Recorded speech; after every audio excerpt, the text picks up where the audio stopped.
What's good, y'all? Welcome to another episode of Buzz Boys. Tonight, we got a W, ugly W, but still a W. Um, ESPN game. I hope you guys watched it. Hope you guys tap in and watch the preview. If you guys didn't go watch the preview, but yeah, this game, right? I'm gonna put one of them right there. I need to start doing that. Start putting the previews somewhere. I don't even know how to do that for real. I'm still trying to figure out how to work YouTube. But Plumlee had a couple dunks. He played all right, man, for real. But I'm gonna get straight to it, man. This was a game where at points it was pointing to be a blowout. Then the game would turn and the Lakers would kind of come back and cut to single digits. Then we would push it back up. Like at one point we were up 15 in the first quarter, and you think, okay, well, we're finna whoop their ass. Especially when Kent Bazemore came in the game. It's like, oh shit, they already waving the white flag. Then we turn around, let them back into the game. They cut to 4. We push it back up to 16. That was like, I don't know, a timeout. Somebody they cut it back down to like 11. We pushed it up to like 20. In the third quarter, we were up 20 at one point. In the beginning of the third quarter, bro, they cut that shit to 4. Like, what the fuck are we doing? Like, it just like we just could not put them away. And man, to me, I'm not even gonna lie, it really was like the lineups that we were playing. I felt like that's what really let them back in the game for real. Um, I really do. I feel like that's what let them back in the game for real.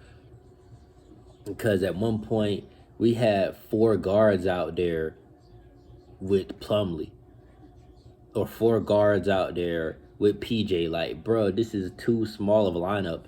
And it wasn't even Lamelo. Like, it was Ish Smith, James Bouknight, Terry Rozier, Cody Martin, and then Plumlee. Like, bro, if you gonna try to do a 4-guard lineup, why not have your 6'7", 6'8" guard out there? Yo, you got fucking Ish, Terry, Bouknight, Cody Martin, and then Plumlee. And then I think we did that shit again, but with PJ Washington. It was like, bro, this is not ideal. I did not like a lot of the lineups that Borrego trotted out there. And Bouknight only played 7 minutes tonight. And that's something I really didn't really understand, especially when it was like at times we were hunting for help. And yes, saying Ish Smith went crazy, but he didn't start playing until Ish didn't start playing until the second, like around the second quarter for real, second, third quarter. I don't know. I just don't see why Bouknight only played 7 minutes when we were already really shorthanded. Like, we basically turned it from an 8-man rotation to a 7-man rotation. Like, I don't know why we did that to ourselves. And it's not like he played bad. He was 1 for 3 in 7 minutes. Didn't have any turnovers, no fouls, 2 points. Like, the game had really kind of, like, it was still early in the game. I don't know. I don't know why Borrego felt like Bouknight was a liability. I mean, he was a negative 11, but PJ Washington was negative 21. Terry Rozier was negative 9. Like, I don't know. But it is what it is. The Hornets managed to get the win. I have no clue what anybody's stats is, so I'm going to have to check it right here. Mason Plumlee with 17 fucking rebounds. He still only had 8 points, didn't get the double-double, but still 17 rebounds. But here's the problem that I have with Plumlee. He led the team in turnovers tonight with 4. Why are you a center leading the team in turnovers? It was like you're trying to dribble too much, trying to do too much. And it's just like, bro, relax. Like, why do you have more turnovers than our point guard does? You know what I'm saying? But, I mean, us as a team, we still only had 11, which is still good. Still good to only have 11 turnovers. But the Lakers, they took care of the ball, man. They only had 6 turnovers. Like, this was a close game, man. But I did call it. I said we were gonna score 115 plus points, and we scored 117. But let's get into the stats, man. Leading scorer tonight, Miles Bridges with 26. He had 8 rebounds. He was only a +6. Like, it's kind of crazy. It's like he exploded at first and he kind of slowed down. Like, he had like 21 points or 23 points, something like that. And then it's like he didn't score for a really long time. And that's when we kind of started going to a drought. And, bro, I swear, Michael Jordan's reactions were literally the best part of this game. Like, I'm seeing it now. This is when he got him and walked away, bro. That shit was fucking hilarious, bro. That shit was hilarious, dead ass. But he got four scores with 20 plus. Got Terry Rozier, he has 20 points. He's 7 for 16, 4 for 10 from three, 40%.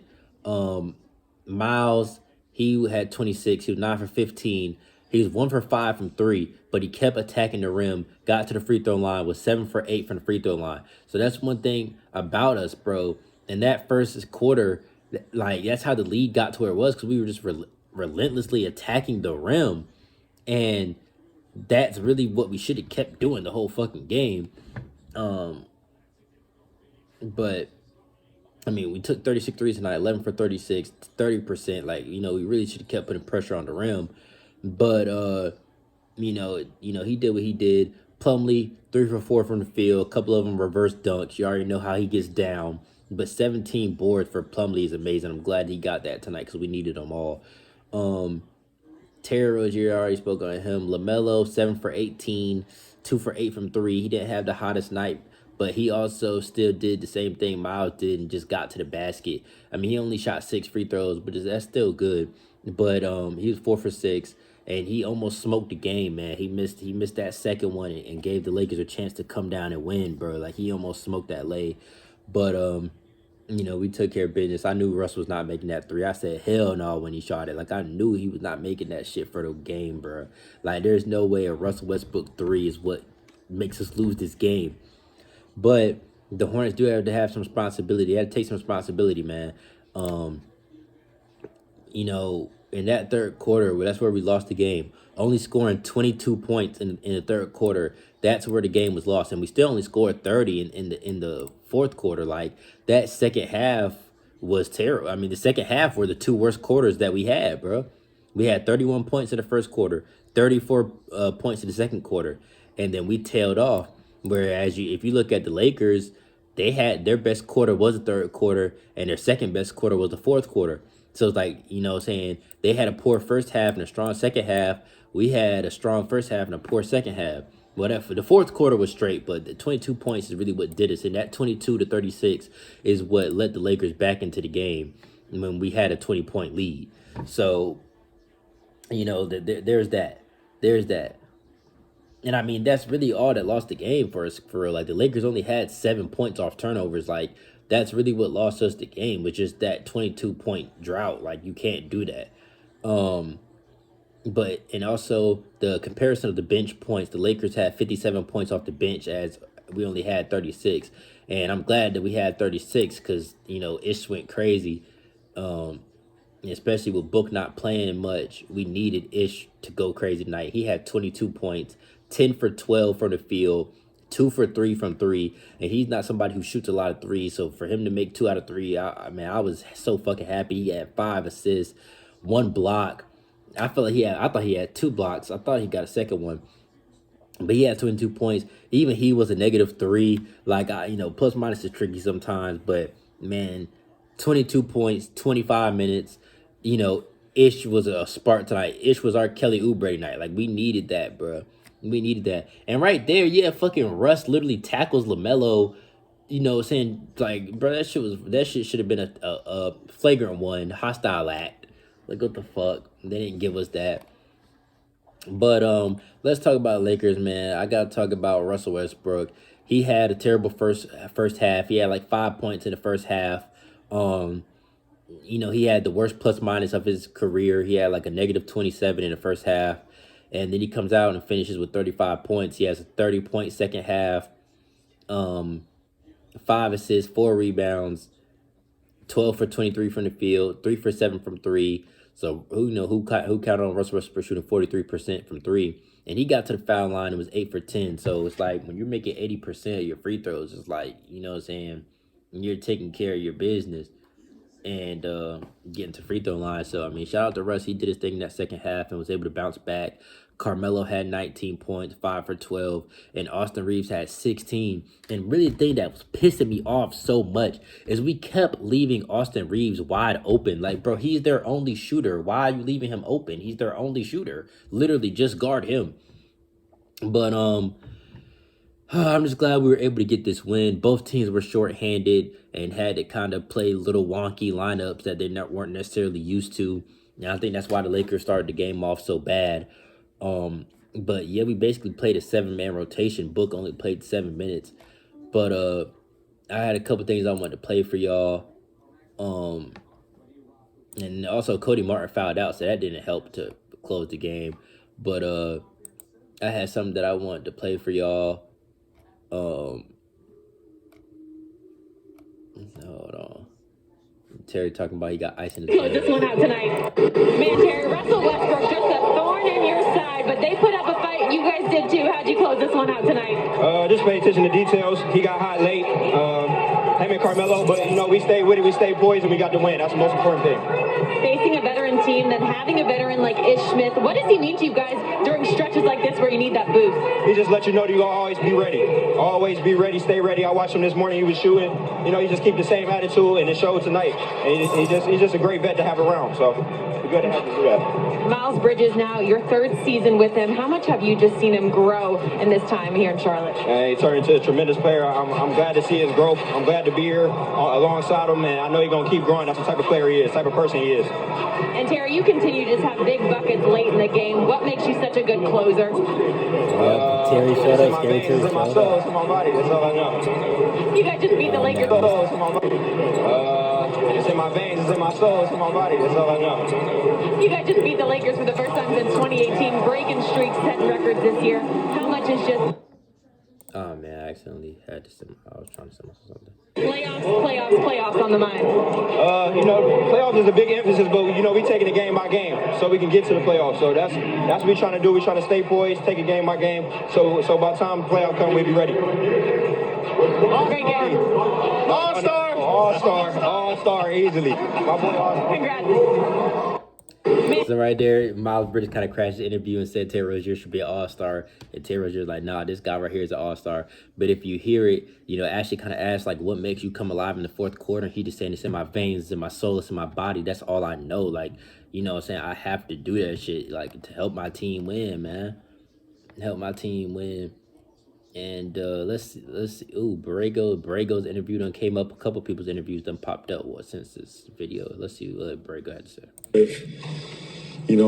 Built on that lead, but it's an NBA game. They're professionals. They have Russell Westbrook, Carmelo Anthony, a bunch of veterans that know how to play. So, we're missing a ton of players as well, but our guys stepped up. We didn't give in, kept fighting. And in this league, you just got to find ways to win. It's not good. Some nights it's going to be pretty. Some nights it's not. Sometimes it's going to be One thing I want to touch on that I kind of forgot. I just wish JT Thor could have played. We play so much small ball with, like, literally just only guards out there. And I just feel like JT Thor is ready defensively and could have helped and just not put as much stress on us as we did. But I'm going to let Borrego talk. It's 3 minutes long. I don't know if I'm going to play the whole thing. I'll see if I like what he's saying. coming back, and sometimes you hold on to leads. There's 1,000 ways to win an NBA game. We found one way tonight, and that's what I'm most proud of. You talk about guys stepping up, clearly Ish, big night tonight, 22 points, Mason and Well feel like a big impact. What do you think of those guys' performance kind of with, 3 guys out tonight? First of all, those two played extremely hard, and for the entire minutes, Mason played 38 strong minutes. Every second he was out there, he gave us everything he had. Ish saved us in a lot of ways, and, as I told him this morning, just stay ready. You never know, and he, as he always says to me, and I shared this with the guys just now, is I'll be ready, coach. That's my job, is to stay ready. And he delivered tonight. He was fantastic, and big 25 minutes, had great poise and made big plays. But we probably don't get this game done without him. But that's what a team's about. Guys step up. Kelly was out tonight, Jalen, Gordon, and we found a way, and we found the right guys to step up. What are your impressions of Miles the way that tonight? He was able to get 20 points a game. Several times in the last 8 games. Just what are you seeing from him out there on the floor? I feel like I'm getting used to these 20-point games. I didn't realize he scored 26. Until I looked at the stat sheet just now. But played 41 minutes, and he played extremely hard as well. So he played 41 minutes. Damn, bro. Like, I could swear I just looked at this fucking time sheet. I'm like, nobody played it 40 minutes. Miles played 41 minutes. Mason Plumlee played 38 minutes. Rozier 36. Cody Martin fouled out. He only played 29. and Lamelo played 34. PJ Washington played 27. But damn, I did not realize that Miles played 41 minutes, man. Like, that shit's crazy. He's a trooper. He went hard, bro. Big plays, big possessions, big shots, poised out there, and he's getting everybody's best shot right now. The schemes are all built. You know, he's getting the best defenders out there, and he's still finding ways to impact the game. Sometimes it's his playmaking, sometimes it's his scoring, his defense. He's just maturing right before our eyes. And then Kelly obviously didn't play tonight. What's going on with him? Is there anything concerned about? No, I think we're okay. I'm hopeful for Sunday. So, you know, but you never know. You never know. Hopefully he woke up this morning not feeling great. So let's hope for a better day tomorrow. Did it creep up in the game in Indiana? I mean, he came out seemed like he was fine. It's just something that happened. There was an action. There was a roll up, I believe, by Lance Stevenson on the ankle. That I think when you're making 10 threes, you just forget about it. You know what I mean? When you're making shots, you forget about it, and then you know the next morning you maybe feel it a little bit more, right? You remember that when you used to hit all those shots back in the day, and that one little injury didn't slow you down, but the next day you felt it, right? That's what happened here. But he's ready to go. He'll be ready for Sunday. I'm optimist. Okay, so right there you hear from Borrego. Kelly Oubre should be ready Sunday versus the Clippers, but just something that. He rolled his ankle during the Pacers game, with that adrenaline is pumping, especially when you having 40 fucking points, hitting 10 threes. You know, you're not thinking about no rolled ankle. But yeah, when the next day, once you're at home, damn, this shit kind of hurt. So yeah, I feel it. Let's see what Ishmael has to say. PJ Washington's calling him an old head. Number was called, got to be ready. You guys really battling the Lakers bench this first half. For you, you had 10 points in 9 minutes. How are you able to be just so impactful so quick in this game? Just bringing energy. Number was called, got to be ready. But still a second half. You know how it is, Ash. We got to push it the second half. Nothing. Those guys are talented. They're going to make a run in the second half. As a whole, though, you're talking about that second half. What's going to be the biggest point of emphasis before you guys hit this third quarter to continue this momentum? Get stops. We had a good defensive half. We hold them to 49 again, and we can win this game. We're going to win this game. All right, Ish, I love that confidence. Thanks. Okay, so that was the first half interview. I thought that was a post-game interview. But, yeah, right there you can see basically saying, this only the first half. It plays, those are some good guys. They're going to come back. So... he's saying if you hold them to 49 points, the game will win. And we played really good defensively in that first half, holding them to 49 points. And then they kind of explode and put up, 113, 114 that they had. So it's we couldn't tame them in that second half. They went crazy a little bit. And I'm going to just play this little Plumlee thing just because he had a good game. Show Plumlee some love. He had 17 tonight. Mason, thanks so much for joining us. Now we are joined, speaking of rebounds, let's talk to Mason Plumlee. He had 17 tonight. Mason, thanks so much for joining us on the show. Hey, Mason. How are you able to just be so aggressive in the paint and get all those rebounds tonight? Sometimes they just come to you, but I thought we did a good job as a team controlling the backboard tonight.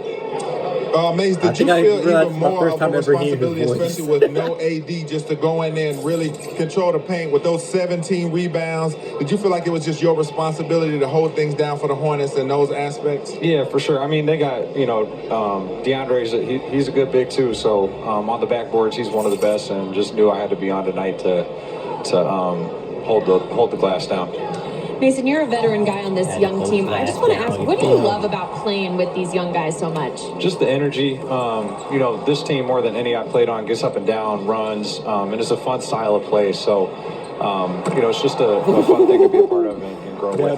How good does it feel when you get the ball down in there? You had 6 assists tonight. To have so many options down there, that maybe if you don't have the best field goal attempt lined up for yourself, that you can find someone who can knock a shot down. Yeah, I mean, anytime you get the ball in low, it tends to suck the defense in. So, kickouts are good for us, and we got a lot of good shooters. So, it's always something to look for. And Mason, last question for you. Is that reverse dunk becoming your thing? I've seen a lot of those in the last couple of games. Is that something you've always done or new?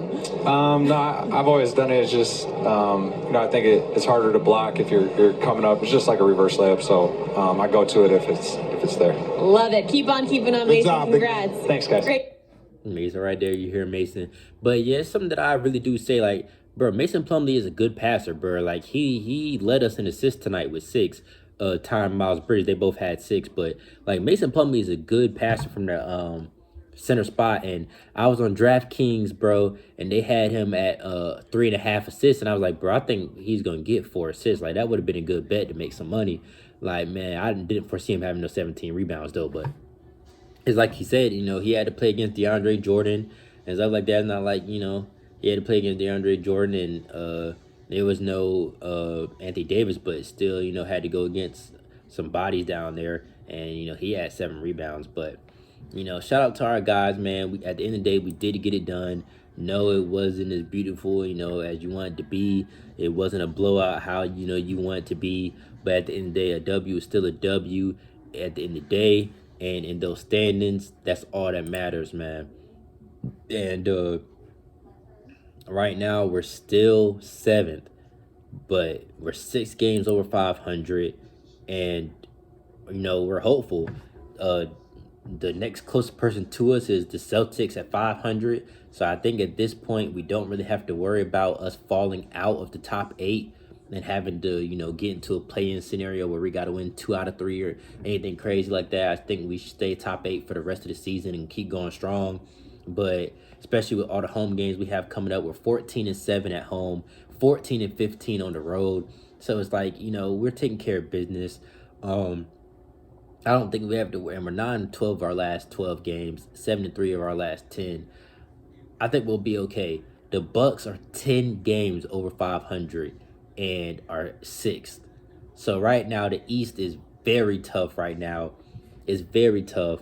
You got to be 10, 11 games over 500. Like, the East is tough right now, man. Seriously, it really, really is, bro.